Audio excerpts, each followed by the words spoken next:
What's up, folks? George Kors here with part 2 in my series about how to be a serious reader. And this suggestion is going to upset a lot of folks, and it's going to upset a lot of my folks who are using a particular site, that is Goodreads. Stop using Goodreads. I really think Goodreads is a detrimental part of the contemporary American literary space. Not only is this corporation owned by people who have a vested corporate interest in only promoting certain books, but also it encourages people to do these challenges which completely obscure the point of enriching your life with literature. If you're sitting there saying, I need to read 100 books in a year, that's losing the point of what literature does as art to enrich your life. And you probably need to distance yourself from that.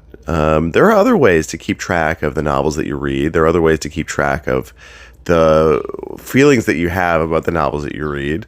And maybe you use Goodreads in an innocuous way, but Goodreads really can lead to some strange and very corporate and homogenous reading practices. And if you want to have a really rich reading practice, you probably need to get away from that. Goodreads is not going to be a place that's friendly to independent authors. It's not going to be friendly to small publishers. And because of those corporate interests that Goodreads has, you're really going to be missing out if you're relying exclusively on finding your literature through Goodreads. And then once you add into the fact that you might set that goal of 100 books in a year, things are going to get very strange and messy, and you're going to be just rushing through these reads. Slow down, read the literature that you want to read, and appreciate yourself for your own taste. Stay tuned for part 3. Thanks, folks.